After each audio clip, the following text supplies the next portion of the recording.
नमस्कार भाई, सभी को नमस्कार। ठीक है, चलो तो जैसे कि आप सभी को पता है कि 5 तारीख से एनटीपीसी का पेपर शुरू हो जाएगा। ठीक, अब सबसे पहले मेरे भाई देखो, यहाँ पर जो एनटीपीसी वाले हमारे अभ्यर्थी हैं, जो हमारे भाई लोग हैं, उनके लिए छोटी सी हमारी तरफ से कुछ महत्वपूर्ण टिप्स हैं, कुछ चीट कोड्स हैं जो आपको पेपर के दौरान ध्यान रखने हैं।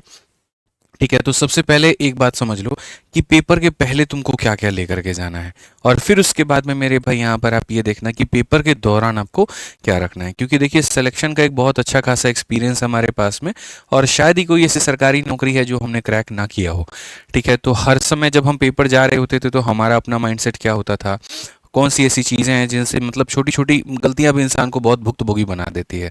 मुझे आज भी वो दिन याद है जब मैं सीजल का अपना टाइपिंग देने जा रहा था, और टाइपिंग में मेरे भाई मैं बड़े मज़े में आराम से किया, अच्छा ठीक है, टाइम है, आराम से, कोई दिक्कत की बात नहीं है, आराम से निकलेंगे।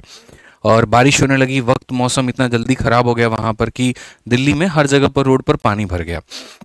उसके बाद हमने अपना मोबाइल क्या किया कि अपने जो है बाइक पर लगा लिया, गूगल मैप उसके ऊपर मैं ऑन कर लिया। अब वो बारिश से मोबाइल भीग रहा है, मैं बार बार पहुंच रहा हूँ और मैं गाड़ी चला रहा हूँ। यकीन मानिए, जो एक कट आता है, एक पीड़ागढ़ी जगह है, पीड़ागढ़ी से जो है राइट कट लेना था, और मैं पीड़ागढ़ी से 18 किलोमीटर आगे बढ़ गया।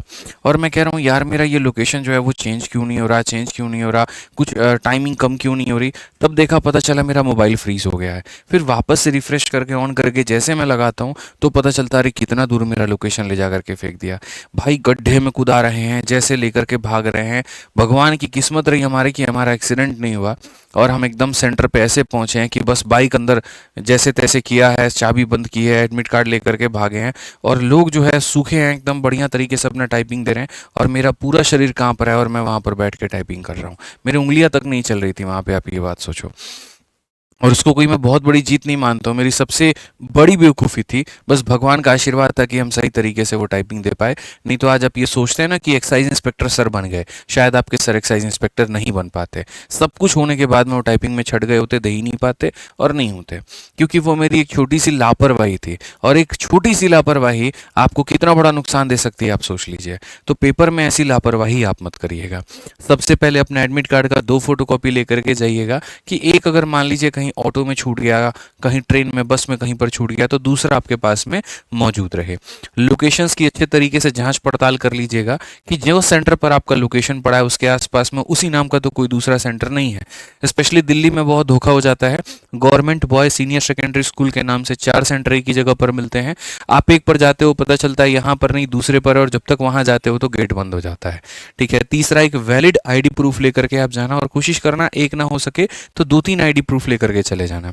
जैसे मेरे आधार कार्ड में आज भी 2012 वाला मेरा फोटो है, तो जब जाते हैं ना कहीं पे, बोलता है लो आप नहीं है यहाँ पे, 2014 का फोटो है, तो मैं मतलब दूसरा फिर आईडी कार्ड में दिखाता हूँ, ड्राइविंग लाइसेंस दिखाता हूँ, तब मुझे एंट्री मिलती है। इनफैक्ट अभी एयरपोर्ट पर ही ऐसा हुआ, सीएसएफ वालों ने वहीं पे रोक दिया, नहीं नहीं आपका आधार कार्ड ही नहीं, इसमें तो किसी बच्चे का फोटो है। फिर उनको क्लैरिफाई करना पड़ता है। हालांकि जब मुझे वक्त मिलेगा मैं जाकर के फोटो चेंज करवा लूंगा, लेकिन आप ऐसी गलती मत करना, 2 आईडी प्रूफ लेकर के जाना। जो रिपोर्टिंग टाइम है उसको अच्छे से देख लो, और रिपोर्टिंग टाइम के बहुत पहले आप सेंटर पर पहुंच जाओ, क्योंकि सारी तैयारी आपकी बच्चे व्यर्थ हो सकती है अगर आपने इन नियमों का पालन नहीं किया तो। ब्रेकफास्ट करके अच्छे से चले जाना, क्योंकि कई बार किसी किसी सेंटर पर ऐसा देखा गया है कि उनके अपने बायोमेट्रिक सही नहीं होने के चलते बच्चों को काफ़ी देर तक वो रोक देते हैं। अब इसमें नाश्ता नहीं करके गए हो तो तुम्हें भूख की भी ज़रूरत पड़ती है, फिर उसके बिना तुम्हारा दिमाग नहीं चलता है, तो एक नुकसान देता है। तो अच्छे से नाश्ता करके दही चीनी खा करके जाना, और बड़ों का आशीर्वाद लेकर के जाना, तुम्हारा पेपर पक्का अच्छा जाएगा। ठीक है, और बाकी पेपर के दौरान क्या करना है, तो पेपर के दौरान में पहली बात तो अपने तैयारी के ऊपर में पूरा पूरा फेथ रखना है। अगर कोई क्वेश्चन तुमसे पेपर में नहीं बन रहा तो यकीन मानो दोस्त मेरे, वो किसी से नहीं बन रहा होगा वहां पे। 90% बच्चे ऐसे होंगे जो उसको नहीं बना पा रहे होंगे। ठीक है, तो 90% बच्चे जो है वो उसको नहीं बना पा रहे होंगे, तो अपने तैयारी के ऊपर में विश्वास रखना।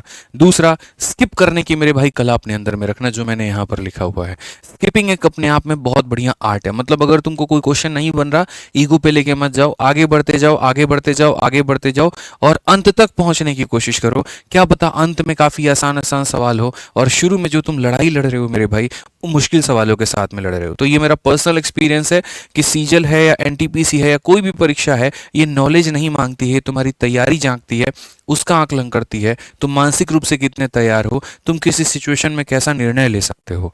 ठीक है, तो इसीलिए आर्ट ऑफ स्किपिंग को रखना, ईगो पे लेके मत जाना। ठीक। तीसरा मेरे भाई, स्टार्ट अच्छी हो ना हो फिर भी खुद को संभाल के रखना। कई बार क्या होता है, मैंने देखा है शुरू के 2-4 क्वेश्चंस में ही अगर तुम यहाँ पे लड़खड़ा गए तो तुम्हें लगेगा अब तो हम गए हैं। ऐसा बिल्कुल भी कुछ नहीं है। क्या पता वहीं वो 4 सवाल टफ आए हो जो तुम्हारे पाले में शुरू में पड़ गए हों, और अंत के सारे सवाल जो हैं वो बहुत शानदार रहे, बहुत आसान रहे। यकीन मानिए 2019 से 2019 के सीजल जिससे मेरा सिलेक्शन हुआ है वो अपने आप में एक ट्रेजेडी हुआ करता था। मतलब 2019 के पेपर में जब मैं मैथ्स का मेंस का पेपर दे रहा था, लगातार के मेरे 13 सवाल गलत थे। लगातार 13 सवाल एसएससी ने गलत दिए थे। मैं बना रहा हूं, पहले का आंसर नहीं आ रहा, दूसरे का आंसर नहीं आ रहा, आधा घंटा निकल गया और सिर्फ 18 क्वेश्चन मैं बना पाया। बाकी के 1.5 घंटे के अंदर में भाई साहब जो रफ्तार मैंने पकड़ी, मैं जानता हूं क्या हालत थी। और उसके बाद भी गणित में 227 स्कोर आए थे 200 में। तो शुरुआत खराब हो फर्क नहीं पड़ता ना, अंत बेहतर करना है, बस इस बात का ध्यान रखो। आप अभी श्रेयस अय्यर का ही पारी देख लो, शुरुआत एकदम टुकटुका के खेल रहे थे, उनसे बढ़िया जोश वो इंग्लिश जो है भाई वो खेल रहा था। लेकिन जब ये भाई अपने फॉर्म में आना तो हालत खराब कर दी। 3 मतलब कितने बॉल के पहले ही जो है मैच निपटा दिया इन्होंने, आप सोचो यहाँ पे। ठीक है, पेपर में 1-2 सवाल गलत हो जाए टेंशन मत लेना। ठीक है, 1-2 सवाल बहुत तुम्हारा कुछ बिगाड़ेंगे नहीं। हाँ ये है जरूर है कि बाकी अगर इससे ज्यादा गलती करने की कोशिश करोगे तब तो दिक्कत हो जाएगी। ठीक है, क्वेश्चंस को अच्छे तरीके से पढ़ना। कई बार लास्ट में लैंग्वेज को ट्विस्ट कर देगा, एसिड वाटर के जगह वाटर एसिड दे देगा, तो ये थोड़ा बहुत जरूरी है टिपिकल तरीके से इंस्ट्रक्शंस को पढ़ करके जाना, नहीं तो सारी जानकारी तुम्हारी धरी की धरी रह जाएगी। ये ध्यान रखो यहाँ पे। ठीक है, और सिली मिस्टेक्स को अवॉइड करना मेरे भाई, गलतियां करने से बच जाना। बस ये बातें रखोगे तो तुम्हारा पेपर में कोई भी पूरा नंबर लाने से नहीं रोक पाएगा। ठीक है।